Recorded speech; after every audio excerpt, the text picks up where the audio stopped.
We're about to be. Okay, and we're live. We're just going to jump into it today. Things are going crazy. The band hammer came down hard on a bunch of people yesterday, and we're going to talk about one in particular. This is the one that matters to me. Um, Stefan Molyneux was slapped, wiped out. They knocked him off of Twitter and YouTube and everywhere.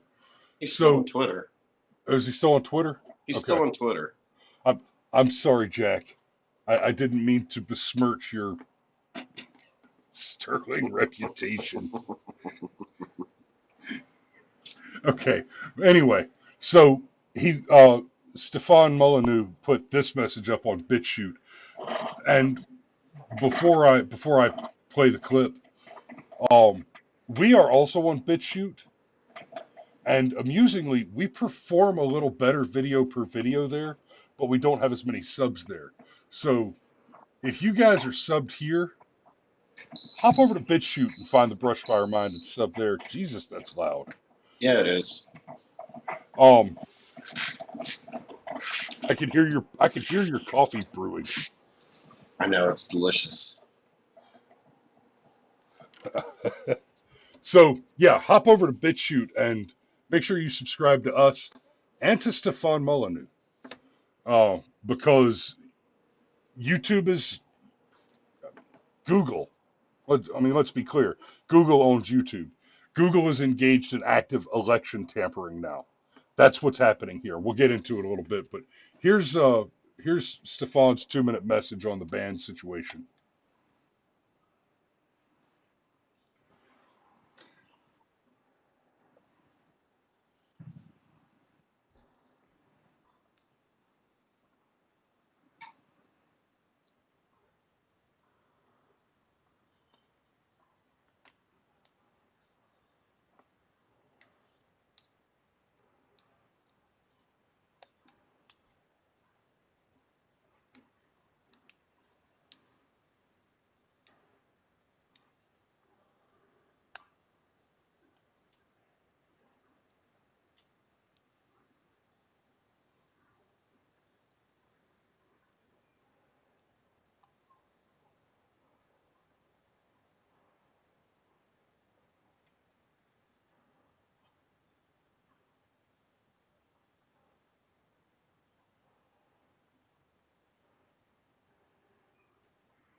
Okay, Drew says there's no sound. I've linked the video in the description below. Sorry about that. I don't know what the deal is there. Why I'm not getting the audio from that? That's odd. But we'll just slog on forward. Please click on the link in the description. Go watch that video. Here's Stefan's message, and yeah, let's get into this a little bit. So where do we want to start, Cameron? Let's just talk about. Uh, Actually, real quick, let's okay, go start ahead. with Drew. If you're there in the comments and you do the Twitter, please tweet at Team YouTube #free domain. Oh yeah, here let's go ahead and do that as well. We'll get into. We'll just go ahead and do that real quick right now. I mean, whatever it takes. Like keep bringing this back up. Tweet at Team YouTube. Describe this as unacceptable. I mean, just for starters, just for starters, he's not just a proponent of the non-aggression principle. Uh, he also wrote his own book on philosophy, like universally preferred basic principles. Um, and you can sum up his entire philosophy in a single sentence. Well, there's a little more nuance to it, obviously, but for summary, his philosophy is do no harm. And he goes on to explain that that always leads to the largest number of positive outcomes for everybody involved. Do no harm.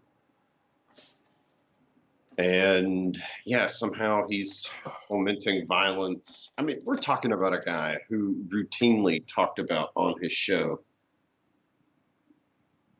Well, Drew says he doesn't have Twitter. We're talking about a guy that routinely says on his show, even to the point of where he tries to discourage parents from spanking their children. He sees all unearned violence as equal. And I don't know how you could make the leap that that guy is some evil person that's fomenting hatred and violence. Now, I say that, of course, I know how and why he's willing to talk about difficult things in difficult ways. He's willing to talk about the nuance of, for example, the Ahmaud Arbery case, and he's willing to talk about the fact that there are, unfortunately, as Jordan Peterson describes it, differences in group IQs. And there's a lot of your white nationalist types that try and use that data to somehow, back up the fact that they're allowed to declare themselves supremacist. But if you look at that same set of data, well, actually, East Asians are smarter than white people on average, not individually, but on average. And these are just some of the things that he would talk about. But it's also frustrating. This is not. And don't forget the Jews, That's right. because let me tell you something. They make the claim that he uses science to promulgate white supremacy. Guys, everybody who makes the argument about IQ, intelligence quotients, about IQ numbers, every single one of them that makes the scientific argument about intelligence quotients. And remember, if any social science, if any sociology science is firm science, none of it is more firm and well supported than IQ science. Period. Right? And there is not one person who uses the scientific data on IQ to make arguments about what that means, who does not point out that the highest average IQ is the Ashkenazi Jew, basically Ben Shapiro. Yeah. So I guess the thing that really upsets me about this is I was thinking about it. This is not a book burning. This is a library burning. Molyneux literally has thousands of videos, some of them 3 and 4 hours long, extended discussions on the collapse of Rome, extended discussions on how fiat currency works, extended discussions on Socrates and Plato.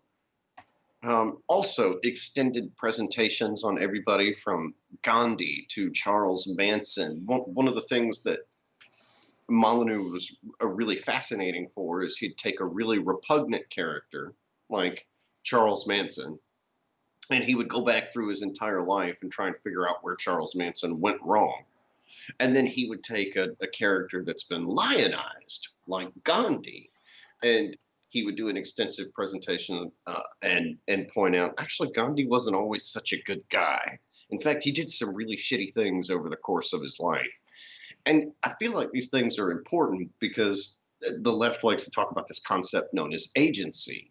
Well, okay, fine. We all have agency. And what that means is You have a choice. You could have made the wrong decision 100 times in a row and been a piece of shit for your entire life. But that doesn't mean right here, right now, you can't choose to do something different and stop being a piece of shit and start being a good person.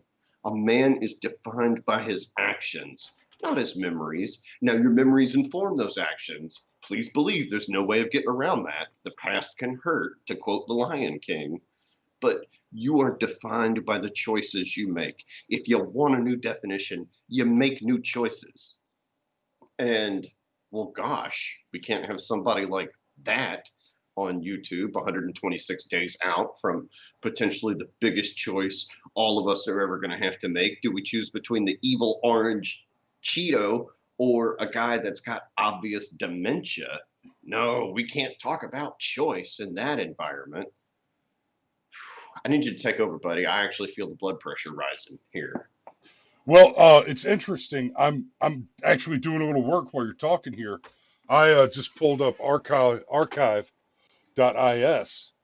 to archive this before I clicked the button because we're sitting here. I was about to read through the Wikipedia article on Stefan Molyneux for our audience. We could talk about some of the claims that are made in this ridiculous Wikipedia article, and it just popped up. This article was just edited. Click to reload. So I've got Archive working on pulling down a copy of the article before we reload. But hey, we're live right now. This is going to get recorded. I'm going to go ahead and hit the record button, and we're live streaming and recording from this point forward. So I'll have a recording of what I'm about to do here because I this is going to be interesting. Whatever was just edited, we're going to read through the article and hit some of the highlights. Um, it's not a super long article, but we're about to check this out. So Stefan Molyneux, September 24, Canadian. Here we go. Far right white nationalist podcaster and former YouTuber. Okay, so somebody got in here and edited it to say former. You muted yourself, Cameron. Um, Yeah, just yesterday he was described as a YouTuber. yeah. Now he's just Who is known for his promotion of conspiracy theories, scientific racism, eugenics, and white supremacist views. False. utterly false. Absolutely 100% false. The thing that he's known most for is being a rational atheist and promulgating the non aggression principle. Now, when I say promulgating the non aggression principle, please believe what I mean is we're talking about a man who rarely makes a video about any topic in which he doesn't at least tangentially mention uh, that he's against spanking children. And I don't agree with him on that point. I think spanking is an important tool in discipline with children. In my house, we do push ups, and if we refuse to do push ups, we get a spanking. Or if the infraction is one that causes immediate harm or threat of harm to one of the other children, because there's a shitload of them in this house, um, then we go straight to a spanking. And that's pretty rare. But so I'm not actively pro spanking. Anyway, that's beside the point. The point is, this is a lie. This is lies, right? The free domain internet community, which Molyneux leads, has been described as a cult, and Molyneux has been described as a cult leader using cult indoctrination techniques on his followers. Bullshit. The man's a philosopher, he's an author, and he makes arguments. You don't have to agree with all of his arguments. However, you cannot honestly claim that he's a white supremacist or a white nationalist. Both of those claims are made in this article as it is. Born in Ireland and raised mainly in London before moving to Canada, age 11. Attended Glennon College. I'm not that interested in his background, really. I've read this. That's not really the conversation today. I'm going to pause here for just a moment just so that we have a record of it in the recording. That's probably sufficient. I can freeze frame that later and use it. In '95, his brother Hugh founded Caribou Systems Corporation, Toronto-based provider of environmental database software. He began writing articles in 2005. Molyneux began writing articles for the American Libertarian website LouRockwell.com before starting a podcast called Freedomain Radio. Molyneux funds his efforts through listener support. 2017, Molyneux interviewed James Damore, the Google employee who was fired after writing the Google's ideological echo chamber memo. Molyneux and Canadian political activist Lauren Southern toured the Australian cities of Sydney and Melbourne. NITV quotes Sam Copeland, an SBS freelance writer, who thinks that Molyneux disparaged pre-colonization Australian Aboriginal culture, calling it very violent, and downplayed massacres perpetuated against Aborigines, saying that the European takeover of Australia had been less violent than other such takeovers, and that the settlers were trying to stop infanticide and mass rape. Those are true statements, by the way. Well, see, and that's the problem. Honestly, this is not just library burning. This is well, gosh, this is you will drink the hemlock. That's what this is. And when you're going to talk about things like this, and you're going to go into the nuance, and you're going to have honest discussions, like for example, the Civil War here in the States, there was a two-pronged thing that happened with the Civil War. Part of it was about states' rights. And part of it was some of the states expressly put in their charter, one of the states' rights that they wanted to reserve was the ability to keep slaves. So you want to say, was the Civil War over states' rights? Well, okay, that's true. You want to say, was the Civil War over slavery? Well, okay, yeah, that's also true. But if you want to have an honest conversation about that topic, you've got to be willing to discuss both things. You've also got to be willing to discuss things like Abraham Lincoln. The great and mighty Abraham Lincoln said, yeah, for at least the next couple of years, fuck that whole habeas corpus thing. We're just going to throw that out because it kind of gets in the way of doing the things we need to do to preserve the Union. And Molyneux's willing to engage in that level of discourse. And like you mentioned, states' rights versus slavery. Like this guy right here. It doesn't say his name in the comments there, does it? There it is. Colonel Ty Seduli. I guess I could have just looked at his uniform and said Colonel Sedule, whatever, professor of history at the United States Military Academy at West Point. It says settles the debate. Guys, this is Prager U. Prager U is pretty solid. But let me say this about this guy. He's a damn liar. Go watch this video. I'll drop this link in the description as well. And he makes the argument that the Civil War was fought over slavery exclusively. That's false. Now, the Civil War was fought inclusively over slavery, yes. But the claim that states' rights was not a part of the argument is false. The trick here is slavery was the issue.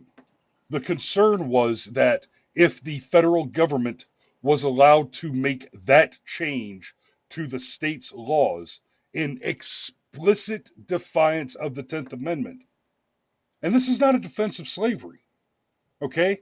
Slavery slavery needed to go, but let's be real, slavery was on its way out because owning and maintaining slaves is dramatically more expensive than underpaying migrant workers. And it's funny, this is one of those... Have an honest conversation. If your statement is that the Civil War was only about slavery and had nothing to do with states' rights, and you say that you're a historian, okay, if you stop before the I'm a historian, you're just wrong. But it was about slavery and not states' rights, and I am a historian, you're a damn liar. Yeah, and it's funny because one of the things that I've mentioned is the lost cause myth that actually secretly the South was this last bastion of individual liberties and the creep of federalism, and that's the real reason why the war took place and that whole slavery thing. Well, no, that's not true either. If that's what you think, you're equally as wrong. Um, and one of the things that Molyneux talked about a lot actually was slavery. One of the things that he discusses frequently is how you can easily make the argument that our technological advancement capability was held back for centuries, possibly even millennia, because we had slaves. If you have slaves, you don't need to invent the cotton gin because you have slaves. There's also the additional factor that if you have slaves, you've invested the money in slaves, you've invested the time in slaves. You do not want for a better system than slavery to come around, because if a better system than slavery comes around, all your investments are kaput. They mean nothing. You've basically thrown your money away just to put other human beings in bondage, and we can't have that. It's kind of like how all the Democrat donors are against fracking. So this guy in particular, and there are other people that have been that were banned, like Richard Spencer was banned, and David Duke was banned, and of course they were all banned for the same reason. See, because they're all evil white supremacists who. And Chris and I were talking about this before the show, and here's the problem with that: you don't discredit Molyneux in my eyes by lumping him into that category. You accidentally lend credibility to Richard Spencer and David Duke. Now, I realize to your uneducated dumbasses out there, they go, oh my God, he's a cult leader and a white supremacist. What are we going to do? Thank God he's off YouTube. But to anybody that possesses the ability to listen and think and actually engage in a dialogue, even though that dialogue is tricky and full of landmines, no, no, this does not have the effect that you think that it's going to have. And it's actually pretty fucking terrifying. One of the points Molyneux makes in the video that we couldn't hear, unfortunately, is he talked about the middle, as in where we meet at, so we can talk and we can use rationality and philosophy to move our society forward. Because if it's nothing but extreme versus extreme, well, you pretty quickly reach a point where there's only one way to solve that problem. One side has to dominate the other by force. There's no room for compromise. And so here we are, 126 days out from the election, and one of the biggest voices that suggests rational compromise based in principles and ethics now doesn't have a voice on the biggest social media platform in the world. Yeah, before Good I get job, to Google. before I get to Google being pro riot, um, I just let me point this out, and then I'm going to click this refresh and see what the edits are. The SPLC also wrote that his views became more politically. I don't even need to read the rest of that sentence. The SPLC made a claim. All claims made by the SPLC should be considered to be counterfactual. The SPLC is a terror propaganda organization. Their entire existence is for the exclusive purpose of promulgating propaganda against nonviolent conservatism. That said, one of the reasons that Stefan Molyneux often becomes a target of the enemy left is because they are pro violence on several levels. We cannot have a smart, educated white man out there telling people that you should talk to each other and not do violence. Google is like any other press entity.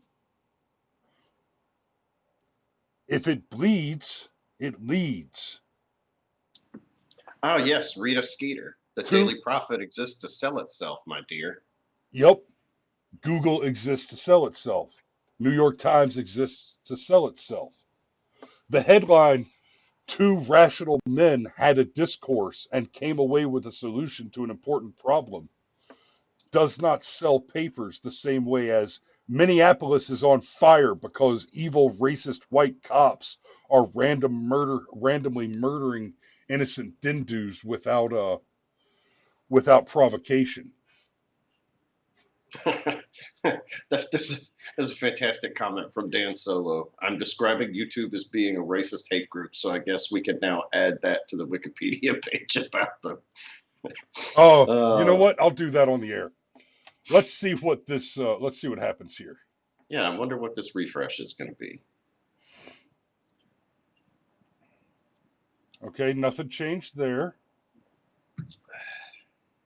Leading figure of the alt right by Politico and WAPO. Okay, so WAPO, the Washington Post says he's alt right. When the Washington Post says alt right, what they mean is Not to the Mao. right of Mao. Yeah. Now, you can be to the left of Obama and to the right of Mao, and Washington Post will still call you alt right.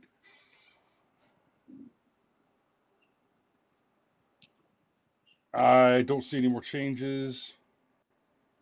I mean, what the hell does alt right even mean? Like it's Apparently just one of nothing. those. It's just one of those scary terms. Um, God, I am so sick about this. Like, I here's really another am. one. Here's another one that's worth talking about real quick. He's hosted a few prominent white supremacists on his podcast. So having a conversation with someone you disagree with, or no, let me back up. Having a conversation with somebody does not mean you agree with them. All right. So let me make a point real quick. Let's look up Ben Shapiro. We know who Ben Shapiro is for the most part. Let's see what That's what he was Wikipedia. talking about. Let's see what the Wikipedia has to say about him. Okay, an American conservative political commentator, public speaker, media executive, author, and attorney. Youngest nationally syndicated columnist in the United States. He writes columns for Creator Syndicate, editor in chief for the Daily Wire, which he founded, and hosts Ben Shapiro Show. To do, to do, to do. Editor at large, written to do, to do. What does the SPLC See, say about Ben Shapiro? and specifically about the Washington Post. If the Oh, Washington the Post says it, SPLC may not shit on Ben Shapiro because he is a Jew. if the Washington Post says it, it's actually Jeff Bezos that says it. Yeah.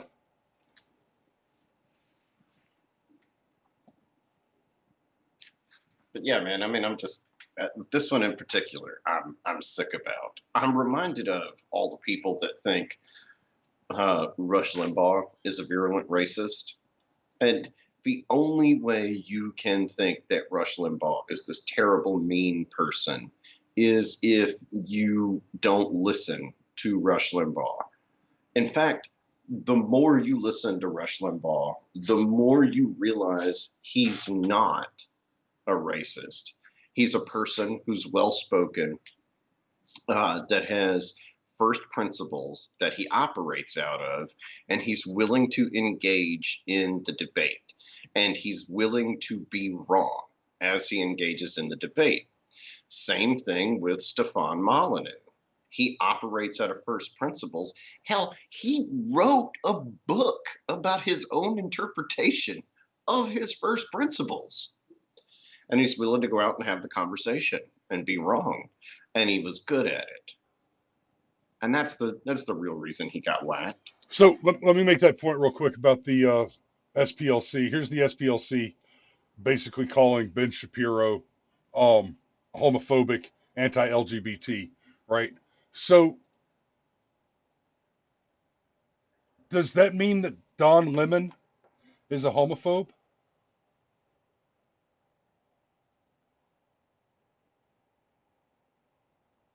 You with me? You follow my math there?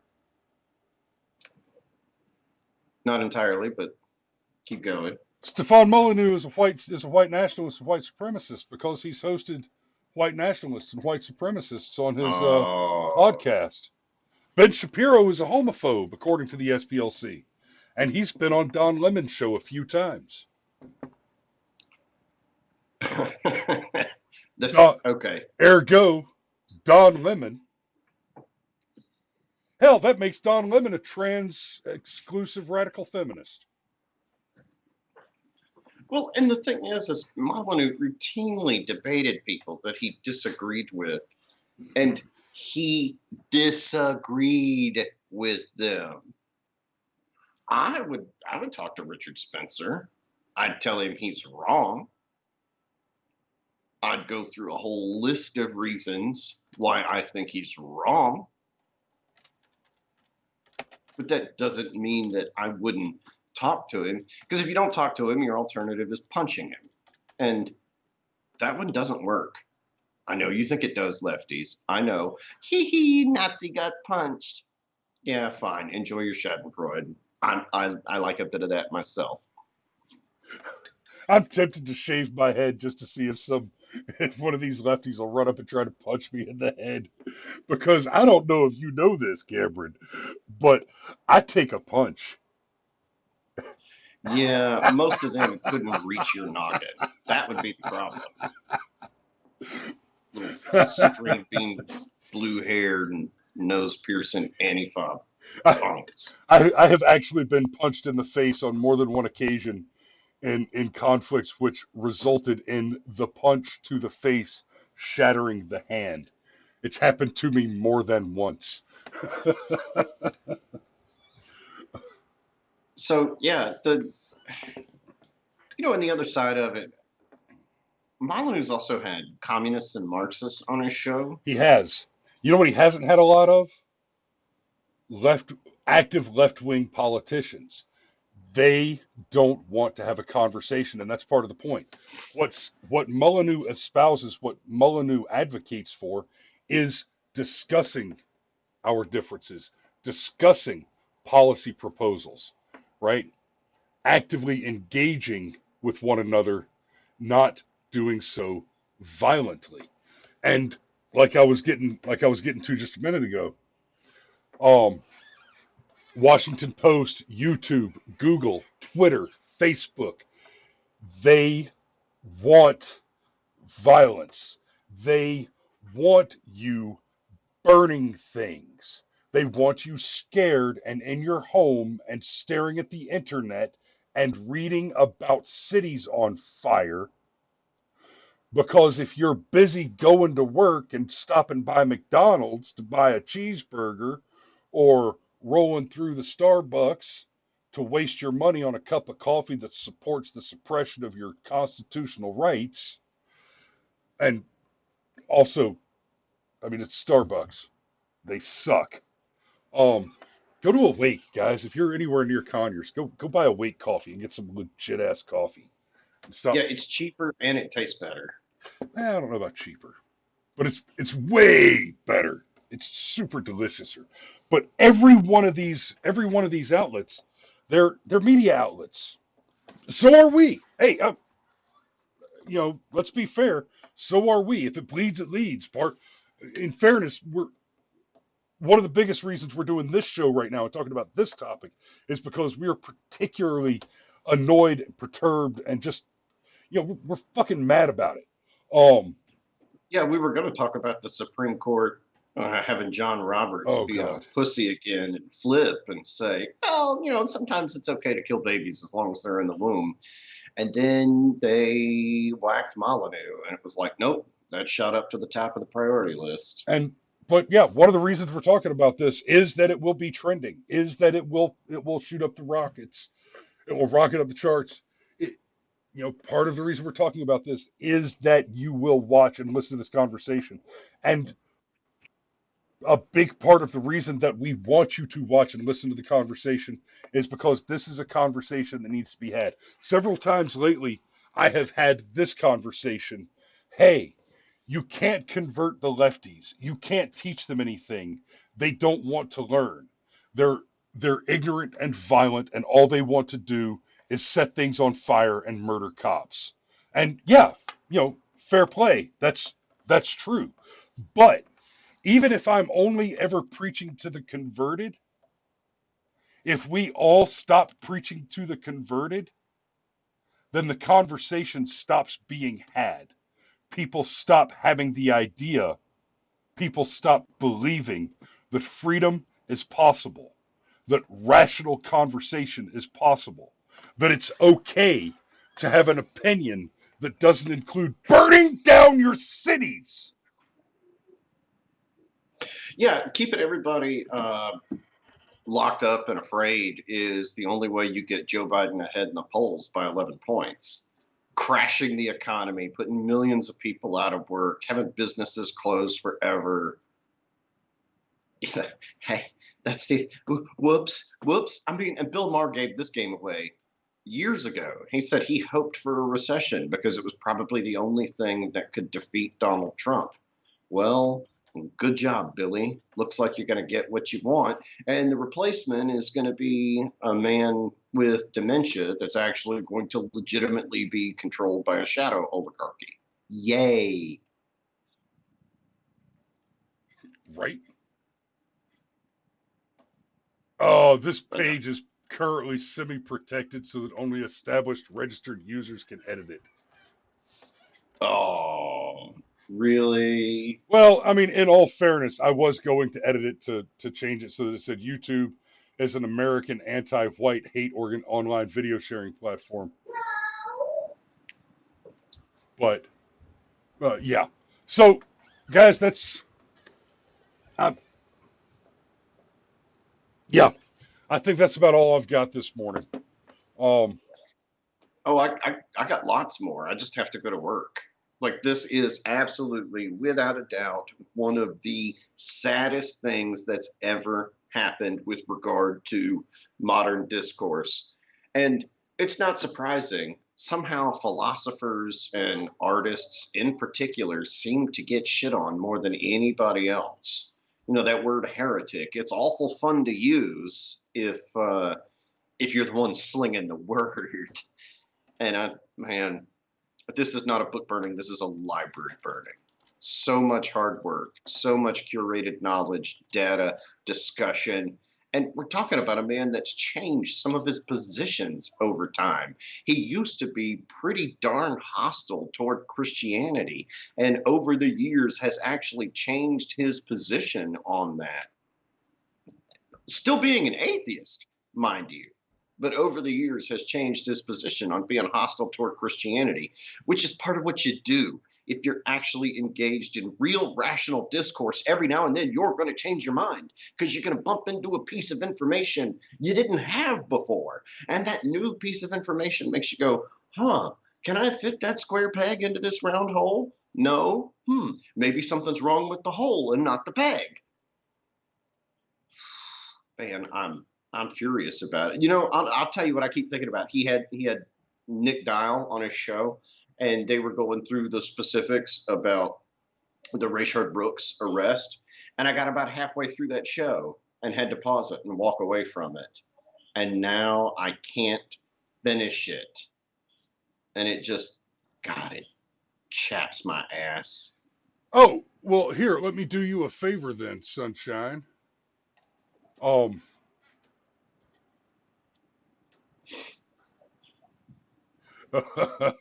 uh, I will go ahead and pop right on over here and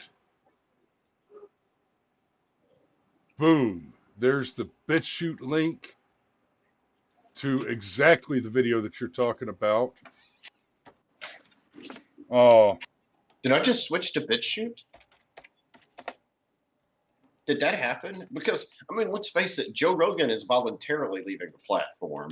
They're kicking guys like Molyneux off the platform. And even fucking Jenna Marbles is pulling herself off the platform. well, yeah, but Congratulations, she's a YouTube. racist.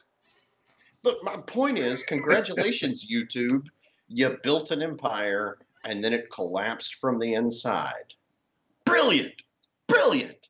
You go right ahead. You keep helping China censor their fucking citizens. Well, I mean, it's just simple. Google has built an empire that has so much money and so much power and so much influence that they're no longer interested in the profit margin. YouTube has never been profitable.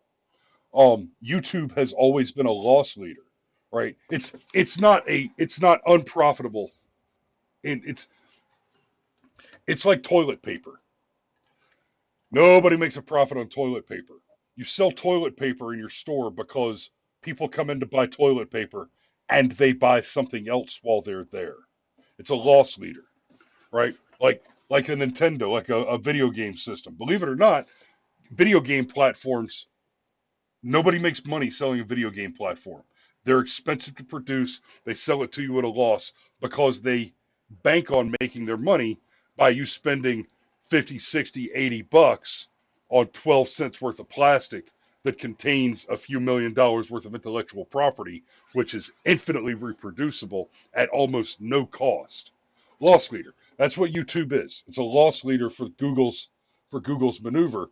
And the thing that Google is interested in now is not money making, it is political election tampering.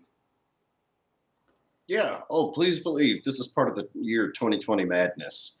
And the thing that is just like at the nub of it. I remember, Chris, when we were kids, teenagers, and the internet was beginning to emerge. I remember seeing commercials. Like YouTube didn't exist yet in the 90s, right? The concept of YouTube existed. We talked about, one day we're going to have platforms where average people can just post links on how to do everything from repair your lawnmower to grow tomatoes. And oh man, we can learn how to play jazz music. We can have discussions about Play-Doh. And that's literally what YouTube has become. It's what made YouTube YouTube. And yeah, there's a lot of weirdness on YouTube, especially early YouTube. And man, just one by one, it's all going away. This ideal world was briefly realized. And now the older I get, the more I start to think that social media is actually part of the problem because it's so easy to tweet hashtag bring back our girls. I'm on the right side of history. Everybody look at me. I get my virtue signal points. It's disgusting. Yep. All right. Well, on that, we start filming. We start filming next week, and there's still there's still the live fundraiser on Facebook. If you get a chance, go hit that up. Throw a couple of bucks in the kitty. Like I was saying yesterday, we've got everything else covered. Just need to feed the film crew. So any little bit helps. And we will see y'all Friday. I'm going on vacation. I'm leaving in now. And I'll be back Thursday evening. We'll see you again Friday, maybe Friday morning. Dave wins the comments section. That's funny. I want to teach my lawnmower to grow jazz loving tomatoes. Still got to be able to read Play Doh. Hell yeah. All right. Y'all be safe out there. I'll see you Friday.